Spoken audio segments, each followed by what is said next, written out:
अस्सलाम वालेकुम नाज़रीन, आप देख रहे हैं प्रोग्राम खबर ये है। मैं हूँ शाज़िया ज़िशान। प्रोग्राम में मेरे साथ है सईद काजी और इस्लामाबाद से हमारे साथ है रऊफ क्लासरा साहब।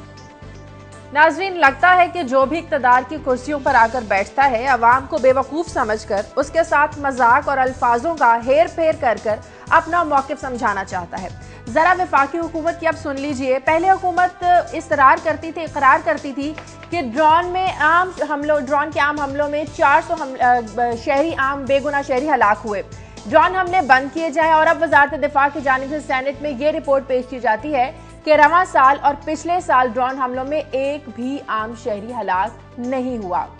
अब सवाल ये है कि उन्होंने कहते हैं कि इसका सिर्फ 3% बनता है पिछले 5 सालों में जो ड्रोन हमले हुए हैं। सवाल यह है कि हुकूमत का इस ड्रामाई तब्दीली के पीछे राज क्या है? क्या अमरीकी दौरे के साथ कोई डिक्टेशन भी आई है? 9 साला नबीला और उसका जो खानदान इस वक्त वाशिंगटन में बैठा है, उस खानदान के बयान की क्या हैसियत रह जाएगी जिस बच्ची की दादी इस हमले में जाँ बहक हुई? यह आदादोशुमार की गलती है या ये आदादोशुमार बताना एक मजबूरी है? इस पर आज हम बात करेंगे। साथ ही हम बात करेंगे कि अमरीकी ड्रोन तो शायद ना रोके जा सके, हमारी अपनी हुकूमत भी अवाम पर महंगाई के ऐसे ड्रोन्स गिरा रही है कि अवाम सर पकड़ कर बैठ गई है। LPG की कीमत में फी किलो 7 रुपए इजाफा कर दिया गया है, जिससे 80 रुपए घरेलू सिलेंडर महंगा हो जाएगा। अब सवाल यह है कि पिछले 5 सालों में और मौजूदा मुस्लिम लीग नून का जो दौरे हुकूमत है, क्या इसमें कोई फर्क है? इस पर बात करेंगे। साथ ही आज हम कुछ बात करेंगे डेंगू वायरस की।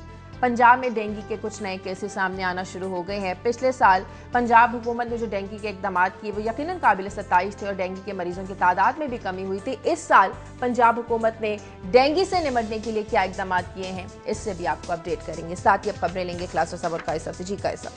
शाजिया, एक तो मैं बात करूंगा कि IMF की टीम आई हुई, कल भी हमने स्टोरी की थी, $100 मिलियन और ये उठाने की बात कर रहे हैं मार्केट से स्टेट बैंक जो है। इसके क्या असरात होंगे, हम डॉक्टर कैस हमारे साथ होंगे, उनसे पूछेंगे, क्योंकि पिछली दफ़ा जब हमने ये उठाए थे पैसे ओपन मार्केट से स्टेट बैंक ऑफ पाकिस्तान ने, तो स्लाइड हुआ था एकदम से और रुपया जो है वो बड़ा हमारा ज़बू हाल है। पहले 107 समथिंग पे अब बिक रहा है, तो इसका क्या नतीजा निकलेगा। फिर इसके साथ ही एक और खबर इंटरनेशनली आज लेंगे। फोर्ब्स एक बहुत बड़ा मैगजीन है अमेरिका का, जिसमें रेटिंग आई है और उस रेटिंग में पहली बार जो पावरफुल आदमी है दुनिया का, वो आप अमेरिकन प्रेसिडेंट की बजाय जो प्यूटिन है, व्लादिमीर प्यूटिन, उनको कहा गया है। क्यों कहा गया है? और उसके साथ ही हम देखेंगे कि जो रेटिंग है ओबामा की, वो ऑल टाइम लो डिप कर गई है।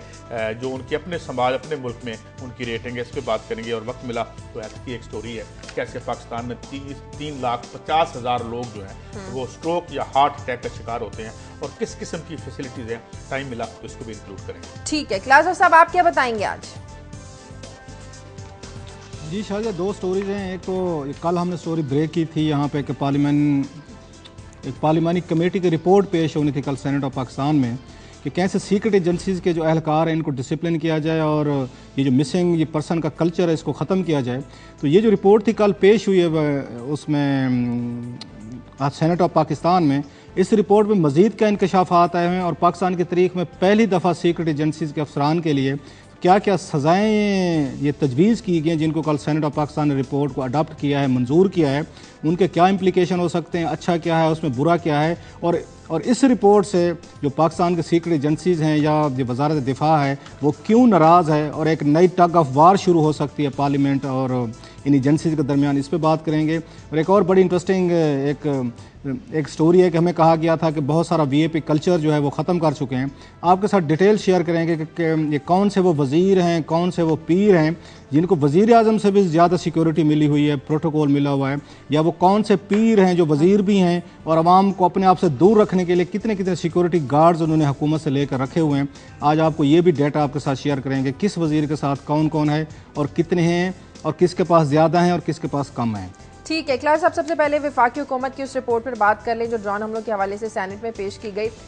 ड्रोन हमलों पर क्लास साहब तहकीकात करने वाले अक़वाम मुत्तहिदा के एक माहिर का ये कहना है कि पाकिस्तानी हुकूमत ने खुद आगाह किया था कि इन ड्रोन हमलों में साल 2004 से अब तक 400 आम शहरी हलाक हुए और अब एकदम इस मौक़िफ़ में ड्रामाई अंदाज में तब्दीली इसलिए की गई है। इनडायरेक्टली ये क्या मैसेज दिया गया है कि आम शहरी इसमें हलाक नहीं होते, शिद्दत पसंद मारे जाते हैं, आप ड्रोन हमले जारी रखें? शायद इसमें 2-4 चीज़ें। कल मैं मौजूद था सेनेट ऑफ पाकिस्तान में जब ये हंगामा हुआ है और बदतरीन हंगामा था, मैं कहता हूँ सेनेट का अब तक जितने भी हमने कोई रिसेंटली देखे। माजी में जनाब मुशर्रफ के दौर में इस तरह की चीज़ें देखने में आती थी। कल जो कुछ हुआ मैं वहाँ पे मौजूद था, आई विटनेस हूँ। इसमें थोड़ी सी ना बाज़ दफ़ा कन्फ्यूजन आ जाती है जो जिसको समझने की ज़रूरत है, लेकिन हम जज्बात में आकर उसको समझते नहीं है। मसलन अब आपने कहा कि 2004 से जो ड्रोन है उसमें इतने 100 मारे गए हैं। जो कल क्वेश्चन आवर में आया है वो पूछा गया था कि 2008 से अब तक कितने मारे गए। ये फ़र्क है। आप 2004 की बात कर रही हैं कि 2004 से कितने मारे गए हैं। सवाल में पूछा गया था 2008 से अब तक कितने मारे गए हैं। उसके जवाब में उन्होंने बताया, और ये इंटीरियर मिनिस्ट्री बता रही है। We have to believe in interior ministry figures. मेरा ख्याल है अगर पाकिस्तान के हवाले से कुछ चीज़ आएगी गलत या सही की बाद में हम बहस कर सकते हैं, लेकिन ऑफिशियल फिगर है, ऑफिशियल रिपोर्ट है, वो ये कहते हैं 2008 से लेके मेरे पास वो जवाब भी मौजूद है जिसकी वजह से कल सारा हंगामा हुआ है। वो कहते हैं 2160 दहशतगर्द जिसमें अलकायदा तालिबान वगैरह हैं वो मारे गए हैं, और उसमें 67 जो है वो सिविलियंस मारे गए हैं। ये 67 सिविलियंस हैं, और तकरीबन आपके जाके ये 2200 के करीब बनते हैं आपके जो दहशतगर्द मारे गए। जो एतराज़ शुरू हुआ है, कल पे लड़ाई शुरू हुई है, वो कहते हैं 2012 और 2013 में कोई सिविलियन नहीं मारा गया। जो इस बात आप कह रही थी जिसकी कि वो दादी वो नबीला की मारी गई है, उसका हमें ईयर चेक करना होगा। जब हम जनरल बात करते हैं लोगों में कंफ्यूजन फैलती है कि कौन सी ईयर की बात कर रहे हैं। इंटरनेशनल की रिपोर्ट में आया था उस 9 साला बच्ची नबीला का, वो 24 अक्टूबर 2012 को ड्रोन हमला हुआ था। 24 अक्टूबर 2012। इसमें दो चार चीजें जहन में रखे मैं ये पाकिस्तान के लोगों को समझनी चाहिए। हमारा उन इलाकों पे कोई डोमेन नहीं है। हमारे सिविलियन फौजी उन इलाकों में दाखिल नहीं हो सकते। आप हैरान होंगे कि हमारी वहाँ पे मुलाकात हुई थी। मैंने आपको बताया था तारिक फातमी साहब के हवाले से, कल ही हमने स्टोरी उस पर बात की थी परसों। जब उनसे पूछा गया कि आपके क्या फिगर हैं कि कितने सिविलियंस मारे गए हैं, वो कहते हैं ये हमारा अंदाजा है 200 से 400। जरा सुनते हैं जरा। वो कहते हैं 200 से 400 फॉरेन ऑफिस कह रहा है, इंटीरियर मिनिस्ट्री कह रही है 67 है। इससे क्या साबित होता है? इससे साबित ये होता है कि आपकी एजेंसीज, आपके यहाँ पे इदारे, इनको ना वहाँ एंटर होने की इजाज़त है, ना ये हो सकते हैं, ना ये डाटा इकट्ठा कर सकते हैं। ये जितना डाटा आ रहा है ये गैर मुल्की वेबसाइट से डाउनलोड किया जा रहा है। अमेरिकन थिंक टैंक उनके पास पड़ा हुआ है, वो जो रिलीज़ करते हैं कि इसमें कितने सिविलियंस मारे जा सकते हैं, उनका डाटा है। हमारे पास जो हम बड़ी ये खुद मुख्तारी का रोना रोते रहते हैं और बड़ी बातें करते हैं, ये कल माना गया है वहाँ पर। उस दिन भी कहा गया है कि हमें जहाँ पे जो इलाके के लोग हैं वो कुछ बता देते हैं, कुछ आपको अखबार को मीडिया की खबरों से पता चल जाता है। पाकिस्तान के पास कोई मैकेनिज्म नहीं है कि ड्रोन में कौन मारा गया है नहीं मारा गया। ये हमें जितना भी पता चलता है ये गैर मुमालिक अखबारात या मीडिया से पता चलता है। इसलिए ये मान लें उनके फिगर्स भी इससे ज्यादा। मैं जरा एक और एंगल से बात करूं। मेरा तो ख्याल ये है कि अब हमें ना मैंने भी अपनी राय बदल ली है भाई। ये जो ड्रोन हमले ना, अब हम आइंदा से ये बहस करें कि ड्रोन हमलों के फजाइल क्या हैं, ड्रोन हमलों से इंफ्रास्ट्रक्चर में कितनी बढ़ोतरी आती है। वहाँ पे लोग जो हैं वो भूखे लेके खड़े होते हैं कि कब फाटा में। और फिर हम ये भी बात कर लेते हैं कि जो ये वियतनाम था जहाँ पे ऑरेंज गैस फेंकी गई थी, वहाँ लोग उस ऑरेंज गैस को अब भी मुंतज़िर हैं। जो कारपेट बम्बिंग आपने की थी काबुल में और अफगानिस्तान में, उसके बाद एक इंडस्ट्रियल रेवोल्यूशन वहाँ पे हो गया। ये जो धमाकों की बहार लगी हुई है इराक में, बात ये है कि ये सारी कहानी क्या है? सारी कहानी ये जो वार इंडस्ट्री है, ये हमें मजबूर करते, ये हमें बावर करवाते हैं कि ये बम कितने ज़रूरी हैं। आज तक इराक जो वियतनाम की नस्लें हैं वो माजूर पैदा हो रही हैं। इराक में रिपोर्ट नहीं दे रही अक़वाम मुत्तहिदा अभी तक कि वो जो बच्चे कैंसर ज़्यादा पैदा हो रहे हैं कि वो उस रिपोर्ट को दबा के बैठी हुई है। यहाँ पे तो अच्छा मुझे ये बताएं, अभी थोड़ा सी बात, हम वर्ल्ड वार 2 और 2 पे चले जाते हैं। आज हम कहते हैं ये तो मंडियों की लड़ाई थी और 6 करोड़ बंदा इन्होंने मार दिया। कोई तारीख है इंसानी में, कोई मुझे एक बता दे कि वार ने, जंग ने, बमों ने, बारूद ने, इंसान के बिखरे हुए आज़ा ने कोई मसला हल किया हो? तो अब हमें ये इनडायरेक्टली बताया गया है क्योंकि वो नहीं बंद कर रहे। आज उन्होंने ड्रोन हमला दोबारा से कर दिया। तो मेरे ख्याल में हम राय बदल लेते हैं, हम राय बदल लेते हैं। हम देखते हैं कि अब इसके फजाइल पे बात करते हैं और फिर तारीख में भी देख लेते हैं कि ये जो खून रेज तारीख थी 20वीं सेंचुरी की बमों से, और उसके बाद प्रॉफिट्स की लिस्ट सामने रख लेते हैं। $5.8 बिलियन का इस वक्त बजट है ड्रोन्स का, वो नहीं इसको खत्म होने देंगे। चलिए इसी पर अमेरिकी रुकने कांग्रेस एलन ग्रेसन ड्रोन हमलों पर क्या कहते हैं, इस पर मैं आपको उनका एक बयान कोट करूंगी एक ब्रेक के बाद।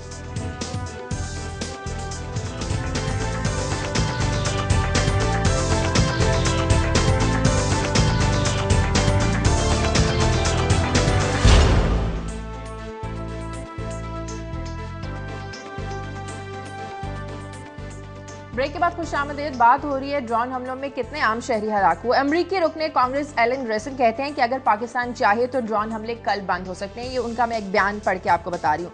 बगैर पाकिस्तान की मंजूरी के इस तरह के हमले नहीं हो सकते।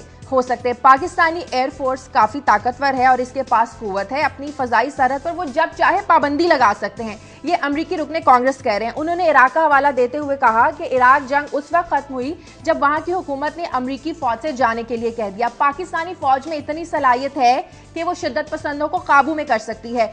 शिद्दत पसंदों की तादाद मुश्किल से 200-300 होगी, लेकिन पाकिस्तानी फौज की तादाद 10 लाख से भी ज्यादा है और वो चाहे तो इन्हें काबू में ला सकते हैं।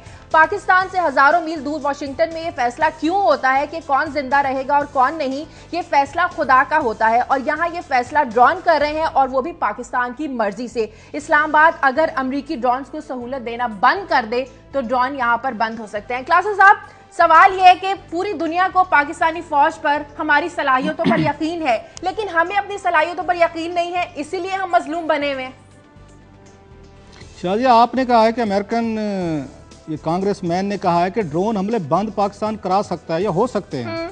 सवाल ये उठता है कि ये ड्रोन हमले शुरू क्यों हुए, हमने शुरू क्यों होने दिए हैं। जो बात नवाज शरीफ साहब कहते हैं और हम सारे नाराज हो गए, पूरा पाकिस्तान नाराज है, पूरा मीडिया उनसे नाराज है। उन्होंने इतना कह दिया कि हमें भी अपना घर ठीक करने की जरूरत है। हम अपना घर तो ठीक करने नहीं चाहते। आप मुझे बताएं, ये जो फिगर दिया गया है 2000 दहशतगर्दों का, और ये सरकारी फिगर है और हमारी फौज या हमारी एजेंसीज ने ही ये आगे फॉरवर्ड किया है। ये 2000 लोग कौन हैं, ये कहाँ से आए हैं जो दहशतगर्द मारे गए हैं। आपने लोगों को अंधेरे में रखा हुआ है। अभी काजी साहब कह रहे थे कि इसके फवायद बताते हैं, तो ये जो 2000 बंदा है ये कहाँ से आया, ये किधर से आया है। अच्छा, कल को आपको अक़वाम मुत्तहिदा कह देती है, आपको अमेरिकन कह देती है, हम ड्रोन कर रहे हैं, CIA की फंडिंग से आया। एक मिनट थोड़ा सा सर, अच्छा वो सर उसी पे आ रहे हैं। मैं ये कह रहा हूँ, कल को अमेरिकन कहते हैं कि आप इन 2000 बंदों के हमें नाम दे दें। ये कौन लोग थे, आपके पास नाम तक मौजूद नहीं है, आपके पास फरिश्त तक मौजूद नहीं है। आपकी हमारी फौज तो वहां पे एंटर ही नहीं हो सकती, जो बार बार हम कह रहे हैं। हमारे पास तो डाटा ही नहीं है। फॉरेन ऑफिस हमें बता रहा है कि 200 से 400 मारा गया सिविलियन।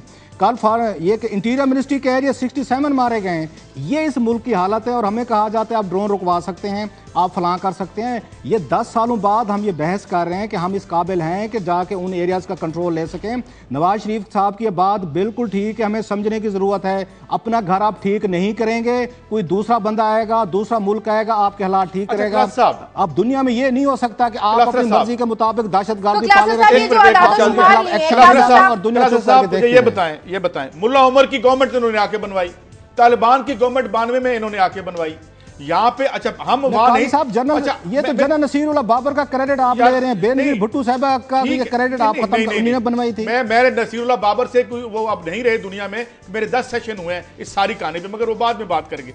यहाँ पे ये सारी जो अगर हम वहां नहीं जा सकते अपनी नाअहलियों की वजह से, तो फिर अमेरिका फौज लेके आ जाए वहां पे। उसने अफगानिस्तान में जाके वो हाथ चाट के देख लिया सर, फौज के 40,000 तालिबान ने जंग लड़ने के तरीके बदल गए हैं। अच्छा क्लासेस साहब, यहाँ से क्या ड्रोन तलवार वाले दौड़ चले गए हैं, तलवार वाले दौड़ अमेरिकन उसके साथ जंग लड़ते हैं। मेरे एक सवाल का जवाब दे, यहाँ से कौन सा खतरा है जो वाशिंगटन DC को जा रहा है हमारे फाटा के इलाकों से? रोटी खाने को नहीं है वहां पे। यहाँ पे मिनरल्स हैं, पाकिस्तान के मिनरल वाले इलाके पे कब्जे की लड़ाई है। लेट्स बी वेरी ऑनेस्ट, और हम नहीं रोक सकते या हम नहीं रोक पाएंगे। कौन सा मिनरल है? आप खबर दे रहे हैं, आपको फिगर नई खबर दे रहे हैं। फाटा में कौन से सोने के, मैं आपको फाटा में कौन सी सोने की कानें निकल आई हैं, तेल निकल आया है, गैस निकल आई है, कहां से निकला है? मुझे इजाजत दें, मैं आज इसलिए प्रिपेयर नहीं हूं। कल मैं वजीरिस्तान में आपको बताऊंगा, कल हमारा हफ्ते का आखिरी प्रोग्राम है कि वहां क्या क्या प्रूवन चीजें हैं। और उसके बाद ये जो आपका बलोचिस्तान है, मैं उसमें भी आपको फिगर दूंगा। वहां तो है। अब बात ये है कि ये ड्रोनों से ठीक कर लेंगे। वियतनाम ड्रोनों से ठीक हो गया। आपने पूरी दुनिया तारीख की सबसे बड़ी जो फौज इराक पे चढ़ा दी वो ठीक हो गया है। अफगानिस्तान को आपने खंडर बना दिया, वो ठीक हो गया। तो जंगों का मकसद किसी को ठीक करना नहीं है, वहां अपने मफाद की दुनिया पैदा करना है, और वो ये कर रहे हैं। आप जरा इसका हम सुनना तो नहीं चाहते, क्योंकि मैंने कहा ना कि हमारी कौम इन झूठों से, ये जो दिए जाते हैं ऑफिशियल हुकूमतों के झूठों से, हमारी फौजी क़यादतों के गलत बयानियों से हमारी कौम बड़ी खुश रहती है। आपने अफगानिस्तान की बात की, उस वक्त इतना कहा था, गलत कहा होगा कि उसामा बिन लादेन को हमारे आप हवाले करें 9/11 के बाद। उन्होंने कहा हम नहीं करते, 10 लाख बंदा मरवा लिया। अपने बच्चे आज तक भीखे मांग रहे हैं, उनकी औरतें बच्चे बेचारे रुल गए। उन्होंने सद्दाम हुसैन को कहा, गलत कहा होगा कि हजूर आप चले जाएं, आपने अब 20 साल अपने लोगों को फौजदार हैं। जब ये चाहें उसामा बिन लादेन को भेज दें, जब ये चाहें जाके फंडिंग करें टेररिज्म को। खुद टेररिज्म को फंडिंग करे। हु द हेल आर दे?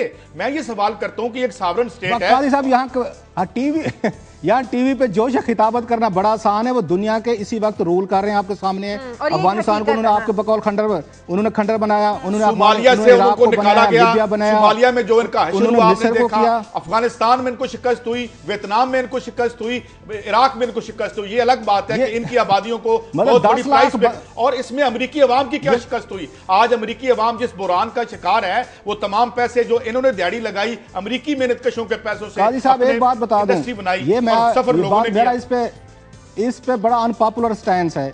आप पाकिस्तानी सोसाइटी को रेडिकलाइज कर रहे हैं, द वे अफगानिस्तान किया गया, द वे उन्होंने इराक हुआ, लीबिया हुआ। अल्टीमेटली उन मुल्कों के लोग ही मारे गए हैं, वहां की औरतें, बच्चे, कमजोर सेक्शन तो इन्होंने मारे हैं ना। मुजरिमों को मुजरिम तो कहने दें। अल नसरा फ्रंट को पैसे कौन दे रहा है? अल कायदा को शाम में पैसे मैं दे रहा हूं, पाकिस्तान की रियासत दे रही है। काजी साहब, मैं फिर कह रहा हूं, आप अपना गंद साफ नहीं करेंगे, दुनिया आपको इजाजत नहीं देगी कि 2000 दहशतगर्द जिनका फिगर इंटीरियर मिनिस्ट्री दे रही है, आपके इलाकों में रहते हैं, आप कहते हैं इनको कुछ ना कहें, ये यहाँ बैठ के दुनिया भर में प्लान करते हैं, ये लोगों को मार कर रहे हैं, हमें कुछ ना कहें। ऐसे दुनिया नहीं चलती। साहब, जो कल वफाकी हुकूमत ने अदाद-ओ-शुमार दिए, ये उनके पास क्या उनकी सूबाई हुकूमतों ने दिए? ये अदाद-ओ-शुमार कहां से आए हैं?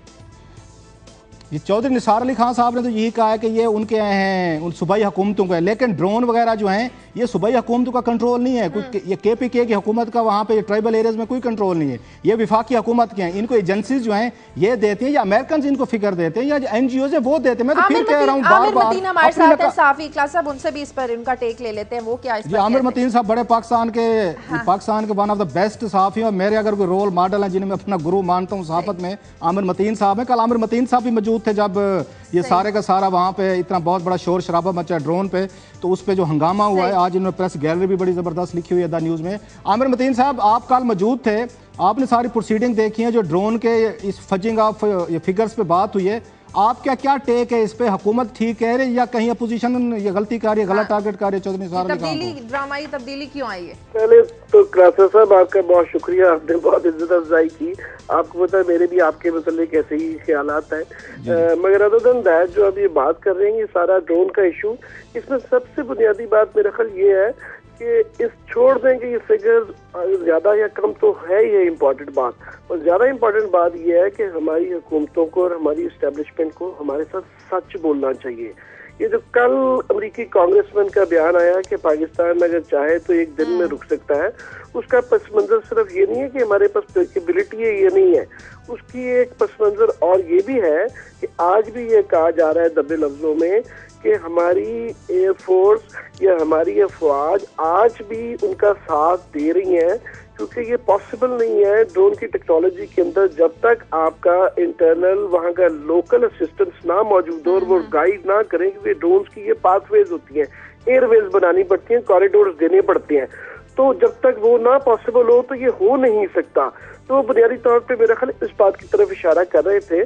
तो असल बात यह कि अभी कहा गया कि जनाब पहले मुशर्रफ के दौर में ये झूठ बोला गया, अभी वो दोगली पॉलिसी नहीं है, तो अभी भी मेरा ख्याल है वो दोगली पॉलिसी जारी है। ये बहस नहीं है कि होने चाहिए या नहीं होनी चाहिए। असल बात यह है कि आप अगर समझते हैं कि ये वाकई जरूरी है तो गवर्नमेंट को, एस्टेब्लिशमेंट को ये ओन करनी चाहिए और इस पे फिर लोगों से बहस की जानी चाहिए कि वाया कि हम इसको रखें या ना रखें। असल बात ये है कि झूठ ना बोला जाए। ठीक है चौधरी साहब, ये अकाल चौधरी साहब ने आपके सामने जो लड़ाई हुई है एतजाज अहसन साहब से, रजा रबानी साहब से, और जिस तरह का एटीट्यूड हुआ है, 2 घंटे तक प्रोसीडिंग रुकी रही है सेनेट किसी सवाल के जवाब की वजह से, आप क्या देखते हैं कि चौधरी निसार अली खान, आज आपने अपनी प्रेस गैलरी में लिखा है कि उनसे कहा गया कि वो माफ़ी मांगें, और चौधरी साहब का मिजाज तो माफ़ी मांगने वाला नहीं है, वो तो चक्री के चौधरी हैं, वो तो कभी नहीं माफ़ी मांगेंगे। तो ये कल क्या हुआ है, आप किसको गलत समझते हैं? चौधरी निसार अली खान साहब का एटीट्यूड ठीक था या पोजीशन ने गैर ज़रूरी तौर पर रिएक्ट किया है? साहब, आप भी 10-20 साल से कर रहे हैं, हमें भी 25 साल हो गए हैं ये काम देखते हुए, पर मैंने इस तरह की हुकूमती रवैया बड़ा रेयरली देखा है, और ख़ास तौर पे चौधरी निसार साहब का।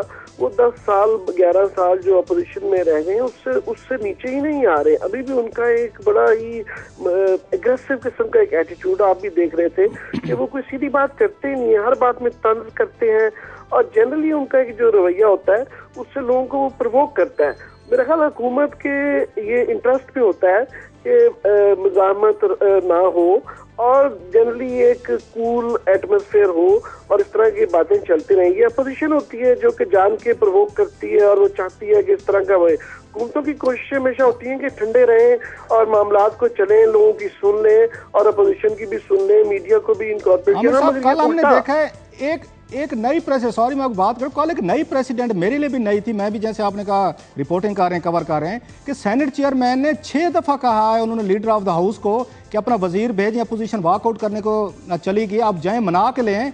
कोई एक वजीर भी उनके सेनेट चेयरमैन नैयर बुखारी साहब के कहने पे नहीं गया। ये तो पहली दफा हमने देखा है, उन्होंने डिफाई किया कि हम नहीं जाते। ये पार्लियामानी हमारी रवायात रही हैं, हमेशा ये इस तरह की लड़ाइयाँ वड़ाइयाँ होती हैं और सेनेट में तो खास तौर पे नेशनल के मुकाबले में जरा मुदब्बर लोग बैठे होते हैं और वो ज्यादा सुलझे तरीके से। आमिर एक बात बताइएगा, एक सवाल मैं आपसे पूछना, आप एक कंप्लीट कर लूं जो रऊफ कह रहे हैं कि वो कल एक अजीब चीज थी कि बार बार कहने पे भी चौधरी निसार ने एक अजीब खौफनाक किस्म का अपना एक तासुर और एक बड़ा सख्त रवैया दिया था कि उनके आपने गौर किया कल कि वो कोशिश की भी साद रफीक ने और परवेज शी साहब ने कि वो जाके मना लाए, मगर चौधरी निसार ने उनको घूरा बाकायदा कि आप ऐसी कोशिश भी ना कीजिएगा। तो ये एक किस्म का वो पहली दफा ही देखने में आया, जिससे कि मेरा ख्याल है कि आइंदा आने वाले दिनों में और हफ्तों में और शिद्दत आएगी। और खास तौर पे जबकि प्राइम मिनिस्टर मुल्क में नहीं है तो मेरा ख्याल यहाँ पे ज्यादा किसी को, उनका जो डिप्टी प्राइम मिनिस्टर है, किसी को ऐसे आदमी को होना चाहिए जो कि ज्यादा मुदब्बर हो और थोड़ा सा ठंडा हो। अच्छा आमिर, आप एक अरसे से कवर कर रहे हैं पार्लियामेंट को, सेनेट को भी, और ये हम सब लोग इकट्ठे थे जब ये मार्शल लॉ थे, और ये तो हम बड़े ख्वाब थे हमारे कि ये आएंगे, और ये तो मैं ज़रा रिमाइंड करा रहा हूँ जो दिन हमने भी इकट्ठे एक दूसरे के साथ गुजारे। तो आपको क्या लगता है कि ये इफेक्टिव था, वो ख्वाब था, शराब था, और जो आजकल आप रिपोर्ट करते हैं असम्बली को देख के, तो क्या लगता है, कोई फर्क लगता है आपको? खैर वो इतनी माजी इतना लंबा है कि ये कोई एक दो दिन में, हमारी भी ये नहीं है उम्मीद कि एक दो दिन में ठीक हो जाएगा। ये उतनी कंटिन्यूटी रहे और ये तसलसल जमहूरियत का चलता रहे तो ये उतने ही साल लगेंगे चीज़ों को ठीक होते हुए। हमारी ये उम्मीद नहीं है कि ये एक दिन में, एक महीने में, 6 महीने में ये चीज़ें ठीक कर देंगे। काफ़ी सारा कॉन्टेक्स्ट हम अंडरस्टैंड भी करते हैं, मगर कम से कम ये उम्मीद जरूर करते हैं कि कम से कम कुछ चीज़ें सही सिमत में नजर आएं, कम से कम डायरेक्शन ले लें कि जनाब ये चीजें हमने दुरुस्तगी करनी है।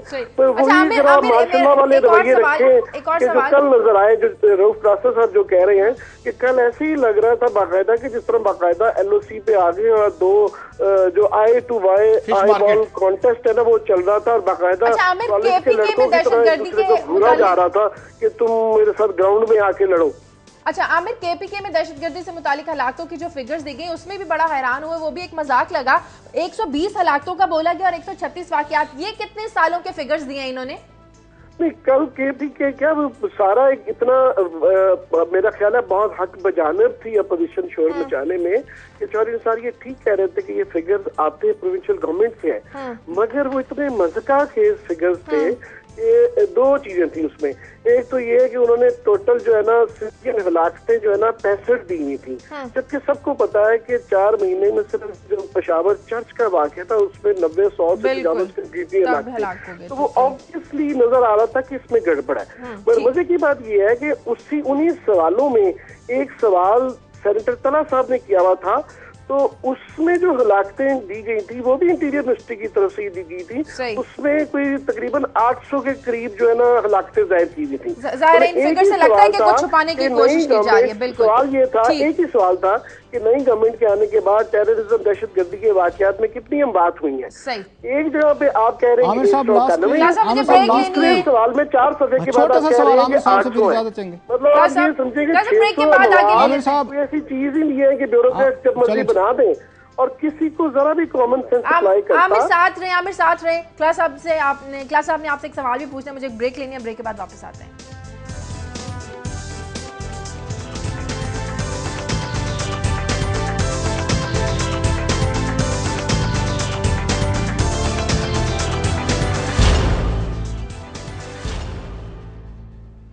ब्रेक के बाद खुश आमदीद, सीनियर साहब आमिर मतीन हमारे साथ टेलीफोन लाइन पर मौजूद हैं। क्लासा साहब, आप इनसे कुछ पूछना चाह रहे हैं? जी आमिर साहब, जो मेन सवाल था जिस पे कल स्टेलमेंट हुआ है और 2-3 घंटे प्रोसीडिंग रुकी रही हैं, वो ये था कि अपोजिशन डिमांड कर रही थी कि चौधरी निसार अली खान साहब ने उनके साथ ज़्यादा टफ रवैया रखा है और ज़्यादा जारहाना रवैया, उस पर माफ़ी मांगें। आप क्या समझते हैं चौधरी साहब को 1988 के बाद आने वाली 85 की असम्बली से आप जानते हैं, क्या चौधरी साहब इनसे आज माफ़ी मांग लेंगे सेनेट के इजलास में या उसी तरह डटे रहेंगे? मेरे ख्याल ये ईगोज का मसला बनाना नहीं चाहिए। माजी में देखते हुए आप सही कह रहे हैं कि चौधरी निसार वाकई वो जो चक्री के चौधरी आप कह रहे हैं वो का रवैया नहीं है, उस फ्यूडल जमाने गए। आजकल जमहूरियत का दौर है और हुकूमतों को नीचे आना पड़ता है, नीचे आना चाहिए। मेरा ख़ाती ख्याल है कि कल उनका बड़ा ही गैर मौजू रवैया था और कोई हर्ज नहीं है, ज़रा सा वो अगर फ्लेक्सिबिलिटी दिखा दें तो इसमें कोई गवर्नमेंट के लिए बेहतरी है।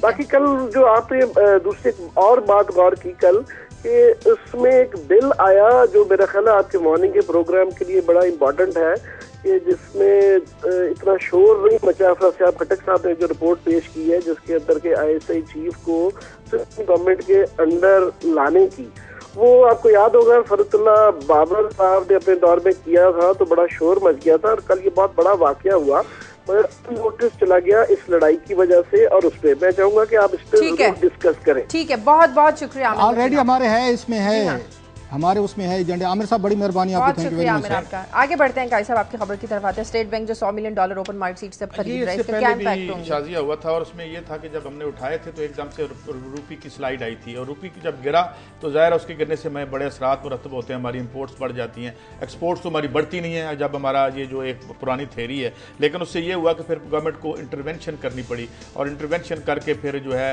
रोकना पड़ा और अभी भी मेरे ख्याल में 107 रुपये समथिंग जो है उसका रेट है। तो अब अगर ये $100 और उठाते हैं, $100 मिलियन और उठाते हैं तो इसका इम्पैक्ट जो है वो क्या होगा। और मेरे ख्याल में वो ये वो जो क्लास साहब बार बार कहते हैं कि जो हिडन एजेंडा था या हिडन जो हमारे शराइत थी कि जी हमने अपने फॉरेन एक्सचेंज रिजर्व को इतना रखना है और वो टारगेट हमारा पूरा नहीं हुआ।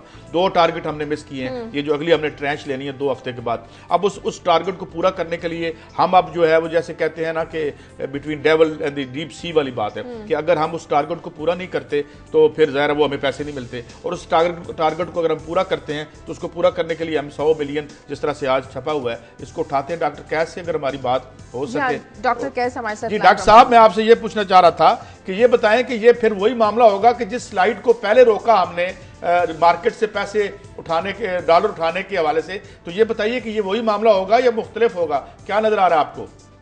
वही होगा क्योंकि इस गवर्नमेंट की पिछली दफा भी एक आध दफा ये हिस्ट्री रही है कि ये डॉलर से खेलते हैं, अपने पैसे बनाते हैं और पिछली दफा तो शायद फ्रीज भी कर दिए थे इन्होंने अपनी एक हुकूमत में बैंक अकाउंट्स और वहां से पैसे भी ले लिए थे। ये हमें बहुत बड़ा नुकसान होगा। हमें बजाय अपने घर को ठीक करने के ये टैक्स पेयर के पैसे से ले रहे हैं ना, ये डॉलर्स अपने जेब से तो नहीं ले रहे और उसको फिर खेल लेंगे। पिछली ये कुछ दिन पहले बेच भी दिए थे उन्होंने $15 बिलियन। तो this is not wrong, this is not right. ये तरीका नहीं है। तरीका अच्छा, डॉक्टर साहब ये बताएं, एक बात और सवाल में साथ लंप कर दूं। कल ये पिछले महीने की खबर है, स्टेट बैंक के गवर्नर ने कहा था कि $25 मिलियन यानी $2.5 करोड़ हर रोज यहां से हमारी 4 एयरपोर्ट से निकल जाते हैं। ये $9 बिलियन बनता है 1 साल का। इससे आधे पैसे हम ले रहे हैं उनसे IMF से। या हम ये नहीं रोक सकते या ये क्या है, हमारा आम कौन ट्विस्ट करता है? सर बात ये है कि सबसे ताकतवर गवर्नमेंट होती है, स्टेट होती है, हर किस्म की मशीनरी है, हर किस्म की इंटेलिजेंस एजेंसी बैठी है इनके पास। ये क्यों नहीं रोक सकते? ये करवाते हैं। ये 9 बिलियन जो आपने कैलकुलेट किया, इससे तो कम हमारी ट्रेंच है जो हम देते हैं कर्जा वापस करने की। तो उन्हीं को अगर आप दे दें इंसेंटिव्स और ये पैसा मुल्क में रहे तो इन्वेस्टमेंट भी हो और उससे ये कर्जे वापस भी हो, बजाय स्टेट बैंक खरीदता रहे और लोग भागते रहें। तो ये तो फिर अफरात-ए-ज़र्फ भी करेगा, इन्वेस्टमेंट भी कम होगी और हमारे लिंकेजेस भी दुनिया में ये कमजोरी की तरफ जा रहा है। ये कोई अच्छा डॉक्टर साहब ये बताएं कि ये जो हमारा IMF का प्रोग्राम है, ये क्या हम इस पे अमल कर पाएंगे? स्ट्रिक्टली जो शराइत है, और अगर अमल कर पाएंगे तो प्राइसेस और जो इन्फ्लेशन है ये कहाँ जाएगी? आम आदमी जो है जिसकी आमदनी कांस्टेंट है, आज भी आप देख रहे हैं LPG की कीमतें बढ़ गई, कल आटे की बढ़ गई, क्या नजर आ रहा है आपको मुस्तकबिल माशी आम आदमी का?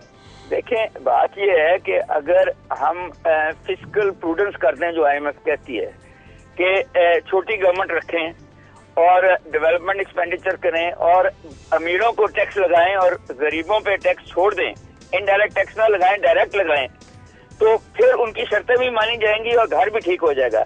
हम क्योंकि ये चाहते हैं कि अमीरों पे टैक्स ना लगे, एग्रीकल्चर पे टैक्स ना लगे, सर्विसेज पे टैक्स ना लगे और डॉक्टरों पे टैक्स ना लगे, वकीलों पे टैक्स ना लगे और जो पहले ही टैक्स दे रहे हैं वही टैक्स देते रहे, तो फिर ये महंगाई रहेगी।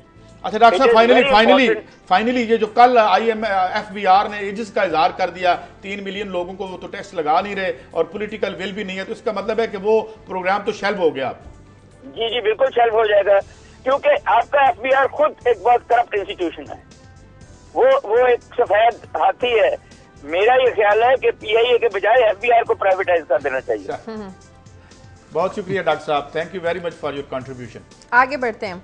क्लास साहब आपकी तरफ आती हूँ। आपकी बड़ी अहम खबर आज हमने फॉलो अप देना है। कल जो पार्लिमानी कमेटी की रिपोर्ट पेश की जानी थी सीक्रेट एजेंसीज के एहलकारों में उनको डिसिप्लिन में लाने के हवाले से, क्या कुछ मजीद इंकशाफात हुए हैं इस रिपोर्ट में? ये शाजिया, पहले तो ये बता दूं कि अब हमारा मॉर्निंग शो है जहाँ पे आम हमारे जैसे पाकिस्तानी बड़ी मेहरबानी करते हैं, शो को इंटरेस्ट से देखते हैं। बहुत सारे पॉलिटिशियंस हैं वो भी देखते हैं और हमें बाज़ दफ़ा हमारे साथ इंटरेक्ट भी कर रहे होते हैं मैसेजेस पे। अभी सईद गनी साहब हैं, पीपल्स पार्टी के सेनेटर हैं, ये भी कल मौजूद थे और बड़े अहम सेनेटर हैं, इंतहाई reasonable, one of very few senators हैं पीपल्स पार्टी में जिनकी वाकई इज्जत की जाती है। टेलीविजन पे आते हैं, बात करते हैं, उनके गुफ्तगू सुनने का मजा आता है। वर्कर्स की बात भी सुन लेते हैं क्योंकि पहले वर्कर थे खुद, आप पहले वर्कर थे और इनकलाबी भी थे, आप तो सेनेटर हैं, सुना है वर्कर्स की बात भी सुन लेते हैं। नहीं सुनते हैं और मतलब इसको आप तारीफ समझें, वट एवर समझें, और हमारे मुंह से तारीफ निकलना बड़ा मुश्किल काम है साफी के मुंह से। लेकिन सईद गनी साहब मेरा ख्याल है पीपल्स पार्टी के उन लोगों में से हैं कि जो वाकई मैटर करते हैं, अच्छी गुफ्तगू करते हैं, तैयारी के साथ जाते हैं, टीवी पे जाएं या सेनेट में जाएं, खैर ये तो एक अलहदा उनका अपनी मेहनत है। उन्होंने एक मैसेज किया है अभी हमारा ये शो देखते हुए सईद गनी साहब ने, वो ये कहते हैं कि आपने एक और चीज़ नोट नहीं की, क्वेश्चन आवर है वैसे मेरे पास जिसका वो हवाला दे रहे हैं। वो कहते हैं कि कल जब वहाँ पे क्वेश्चन आवर पेश किया गया तो उसमें सेनेटर हैं डॉक्टर करीम ख्वाजा साहब, उन्होंने एक सवाल पूछा कि 2002 से अब तक ये दहशतगर्दी के हमलों में कितने पाकिस्तानी मारे गए हैं, जाँ बहक हुए हैं। उसका जो जवाब उन्होंने दिया है इस इंटीरियर मिनिस्ट्री ने, वो ये कहते हैं कि 12,000 पाकिस्तानी अब तक मारा गया है 2002 से लेके अब तक, जबकि पाकिस्तान में हम जनरली तौर पर ये अल्फाज इस्तेमाल करते हैं कि पाकिस्तान की इस जंग में 50,000 बंदा मारा जा चुका है।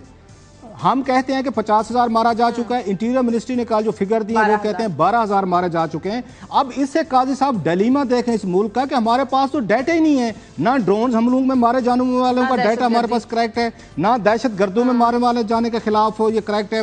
फॉरेन ऑफिस कुछ फिगर देता है, इंटीरियर मिनिस्ट्री कुछ देती है, मीडिया पे हम 50,000 कहते हैं, इंटीरियर मिनिस्ट्री कहती है 12,000 लोग मारे गए। और ये जहन में रखें, बहुत बड़ा इसमें घपला भी हो सकता है कि ये कल ये भी फिगर आए थे कि पाकिस्तान में 5 अरब रुपए से ज्यादा की कंपनसेशन की गई है जो दहशतगर्दी के हमलों में मारे गए। ये भी कल सेनेट के सवाल के जवाब में आया था। जब आप ज्यादा इन्फ्लेटेड फिगर दिखा रहे हैं अगर कि 50,000 बंदा मारा गया, फिर इसका मतलब है आपने 50,000 लोगों को कंपनसेशन जारी की है। छुपाने की कुछ ना कुछ पोटली में बंद करने की कोशिश जारी है। एक तो हमें अपना घर ठीक करना चाहिए, मगर हमारे घर में ये जो बाहर से हाथी घुस आए हैं, जब तक हम इन्हें नहीं निकालेंगे और अपना घर नहीं ठीक करेंगे क्लास साहब मामला ठीक नहीं होगा। और आवाम को सच बताना चाहिए। अब हाथी से मुराद ये काश अब लास्टली हाथी से मुराद अब कौन है? वो हैं जो आके ट्राइबल एरिया में बैठ गए हैं और लड़ रहे हैं पाकिस्तानी जो वीजों के बगैर आते हैं, हमारी गलियों पे बंदों को कत्ल करते हैं, ड्रोन मारते हैं, वो भी हैं, और जो क्राइम्स करते हैं वो भी हैं। दोनों ठीक करने पड़ेंगे। देखने वाले इशारा समझ गए होंगे। मुझे ब्रेक लेनी है नाज़रीन, प्रोग्राम में वक्त है ब्रेक का। ब्रेक के बाद वापस आते हैं।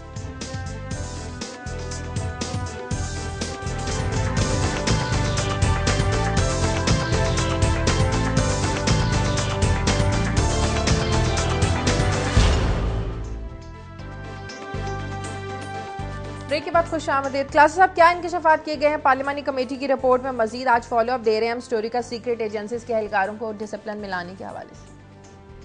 और जैसे अभी आमिर मतीन साहब भी कह रहे थे कि उन्होंने सजेस्ट किया कि हमें ये टॉपिक लेना चाहिए अपने प्रोग्राम में, अगरचे हम पहले अनाउंस कर चुके थे। ये बड़ा एक अहम बिल है और मैं हैरान हूँ कि पाकिस्तानी मीडिया को ये छू तक ही नहीं गुजरा। इससे हमारी कैपेसिटी का भी देख लें कि कल सब पाकिस्तान के सहाफ़ियों के सामने में प्रेस गैलरी भरी हुई थी और ये बिल पेश किया गया। किसी मीडिया में आपको इसकी खबर ही नहीं है। हमने तो कल बैठ के सारा इस बिल की हमने डिटेल भी बताई थी, रोज़नामा दुनिया में एक्सक्लूसिव स्टोरी भी थी, हमने सारा कुछ यहाँ पे दिखाया भी सही।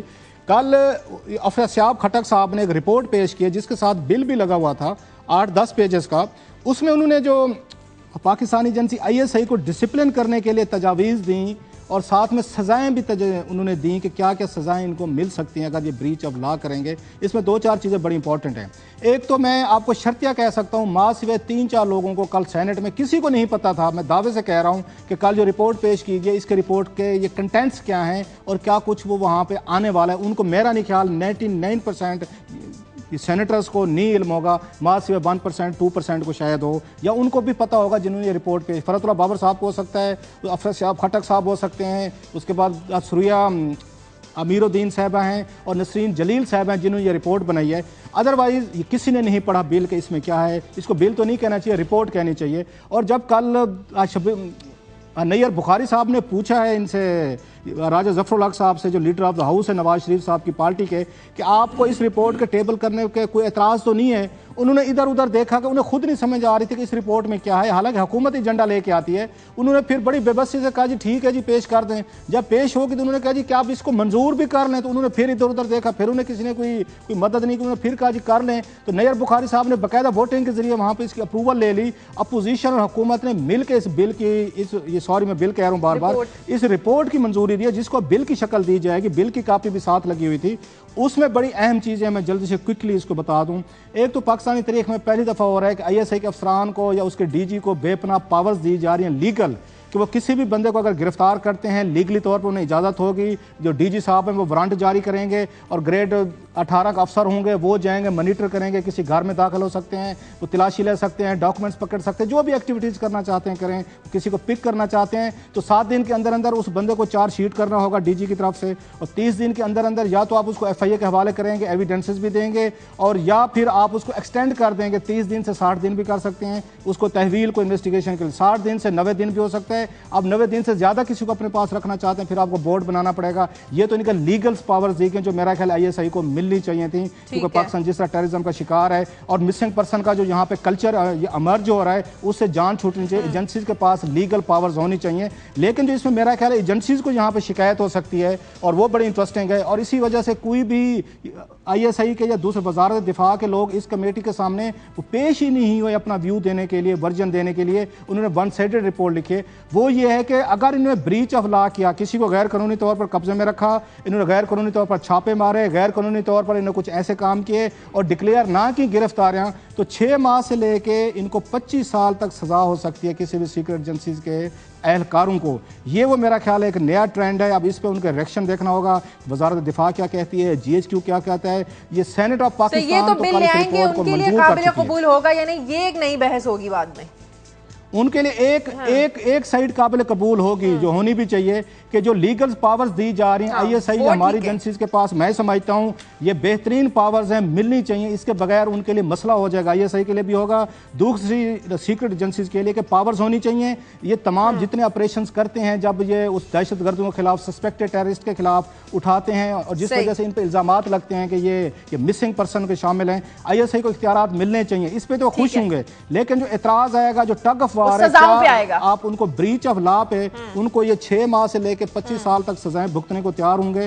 और लास्टली कि सिविलियंस के लिए भी सजा है इसमें। अगर सिविलियन इसमें ISI के साथ कोऑपरेट नहीं करेंगे या वो इनके साथ कोई आके उसमें वो रुकावट डालने की कोशिश करेंगे, उनको भी 3 बरस तक सजा दी जा सकेगी। लेकिन ये बिल जो है, अच्छी बात है खिलाफ साहब ये बिल हो, लेकिन जो उन्होंने वो बहुत सारे अभी नैब में बहुत से रेफरेंस पढ़े हैं, उनको तो सजा हुई नहीं। सबको दें, जो गलत करता है उसको सजा दें, हम तो यही कहेंगे। कारी साहब आगे आपकी खबर की तरफ आते हैं।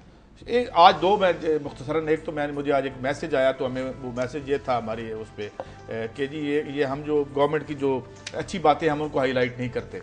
तो मैंने कहा खास तौर पे डेंगू का जिक्र किया कि इस दफ़ा डेंगू ने हमें जो है उस तरह से नहीं सताया, ये बात ठीक है, लेकिन PD में एक एपिडेमिक के तौर पे ये फैल रहा है। पिछले जिस तरह लाहौर में था, अब दोबारा से नहीं हुआ, तो हम हमेशा अप्रिशिएट करते हैं। और हमने अपने प्रोग्राम में, मैं अपने उस नाज़र को ये भी कह दूँ कि हमने अपने प्रोग्राम में ये भी कहा जब ये ईद गई तो लाहौर को किस तरह सफाई के लिए गवर्नमेंट ने किया। तो मेरे ख्याल में हम दोनों अच्छा खबर मैं ये करना चाह रहा हूँ, बड़ी इंटरेस्टिंग है शादी, वो ये कि पहली बार फोर्ब्स एक बड़ा पावरफुल मैगजीन है जो कि अमेरिका का, और उसका फोर्ब्स नाम, उसके मालिक का नाम भी यही है, और वो खुद एक बहुत बड़े बिलियनर हैं।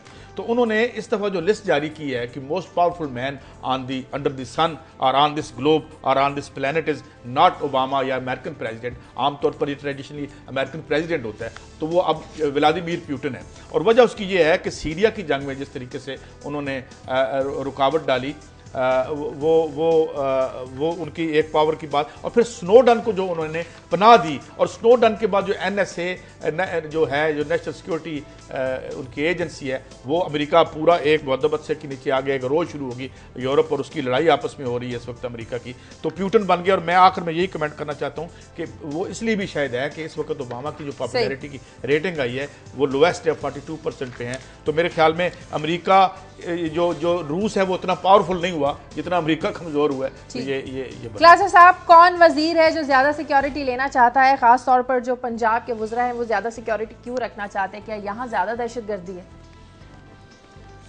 मैं पंजाब पे आता हूँ शाजिया, उसके बड़े इंटरेस्टिंग मेरे पास कुछ इसके कोई ऑफिशियल रिपोर्ट है, उसके फिगर्स हैं। सबसे पहले बताऊं कि पाकिस्तान के वज़ीर आज़म को भी इतना शायद सिक्योरिटी का स्टाफ नहीं मिला होगा। जो बलूचिस्तान से एक वज़ीर हैं जनाब जाम कमाल खान साहब, इनका खुशदार से तल्लुक़ है, ये कैबिनेट में हैं। इनको 24 के करीब सिक्योरिटी गार्ड्स इन्होंने दिए हुए हैं, पुलिस मिली हुई है इनको, खालसादार ये फोर्स मिली है। मेरा ख्याल है पाकिस्तान का कोई ऐसा वज़ीर नहीं होगा जिसके पास ये 24 उन्होंने सरकारी तौर पर उन्हें गार्ड्स लिए हुए हैं। इवन हमारे वज़ीर दाखिला जो हैं चौधरी निसार अली खान साहब, उनके हमने बहुत सारी बुराइयां तो कर ली, लेकिन एक आधा अच्छाई भी उनकी बता देते हैं। जो मेरे पास लिस्ट है, चौधरी निसार अली खान साहब ने कोई एस्कॉर्ट गाड़ी नहीं अपने पास रखी हुई, कोई उनके पास कोई हूटर जैसे हम रहमान मलिक के दौर में देखते थे कि 24 गाड़ियां चल रही हैं आगे पीछे, हट्टो बच्चों वाला कंसेप्ट तो हरगिज़ नहीं है। एक उन्होंने सिक्योरिटी गार्ड लिया हुआ है ऐसे इस्लामाबाद पुलिस से जो गनमैन है, और 3 उनको सिपाही मिले हुए हैं रावलपिंडी से, और कोई एस्कॉर्ट गाड़ी नहीं है। लेकिन सबसे बड़ा जो प्रोटोकॉल है वो जनाब जाम ये कमाल साहब के 24 उन्होंने यहाँ से ये सरकारी गार्ड्स लिए हुए हैं जो खुशदार से हैं। उसके बाद आते हैं जो इंटरेस्टिंग चीज़ है, और पंजाब में अगर देखा जाए सबसे ज़्यादा प्रोटोकॉल जो है, मेरे दोस्त भी हैं, बड़ा उनसे मेरा दुआ सलाम भी है, वो आबिद शेर अली साहब हैं फैसलाबाद के।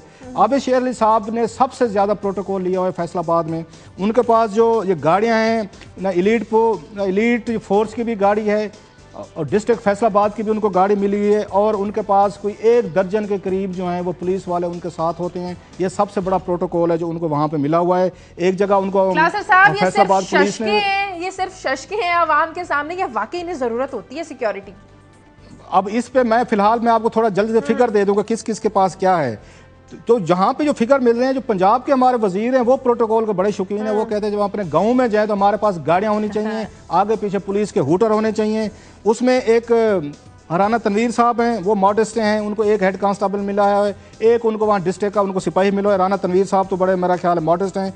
रियाज पीरजादा साहब है, मेरी बड़ी अच्छी दुआ सलाम है उनसे, उन्होंने एक गाड़ी रखी हुई है, उनको प्रोटोकॉल मिलता है, 5 सिपाही उनको मिलते हैं।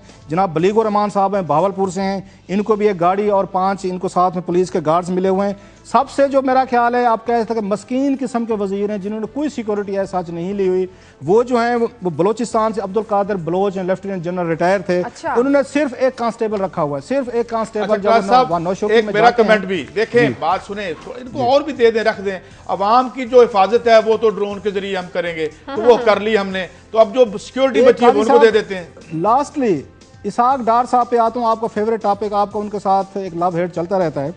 इसहाक डार साहब जो हैं वो वहद फेडरल हुकूमत में हैं, अकेले जितने वजीर हैं यहाँ पे, नवाज शरीफ साहब को किसी को एंटी टेररिस्ट स्क्वाड नहीं मिला हुआ।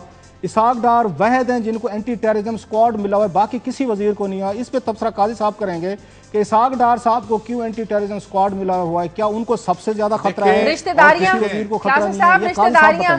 नहीं, बात ये नहीं है, बात ये है कि वैसे भी economy is always the backbone, और हम तो ये भी कहते हैं कि इवन पॉलिटिक्स जो है वो अक्यूमुलेटेड इकोनॉमिक्स ही होती है। तो मेरे ख्याल में वो इकोनॉमिक मैनेजर हैं और सबसे अहम आदमी है, मैं ये समझता हूँ। आपने जस्टिफाई कर दिया। ये मेरी बात याद रखिएगा, ये जो दौर है मुस्लिम लीग नून का, ये कैसे तारीख में लिखा जाता है, ये इसहाक डार के साथ काजी साहब 2 पीर हैं ना। काजी साहब मैं आपकी बात को काट रहा हूँ, 2 पीर हैं जिन्होंने, पीर का तो हम समझते हैं कि आवाम के जरिए मुरीदी को बगैर पीर चल ही नहीं सकते, उन्होंने भी 4 गार्ड्स लिए हुए हैं। एक पीर ये राजदी साहब हैं, वो जो पीर सदरुद्दीन राजदी साहब हैं, उनको वहाँ सिंध में अलहदा प्रोटोकॉल मिलता है। इस्लामाबाद में आते हैं तो उनको अलहदा 4 के करीब सिक्योरिटी गार्ड्स उनको मिले हुए हैं। पीर अमीनुल हसनात साहब हैं, इनको भी 4 मिले हुए हैं, इनको भी मिले हुए हैं, गार्ड्स मिले हुए हैं। हालांकि हम तो समझते थे पीरों और मुरीदों का वो क्या कहते हैं चोली दामन का साथ है, लेकिन उनको दूर रखने के लिए भी रखा है।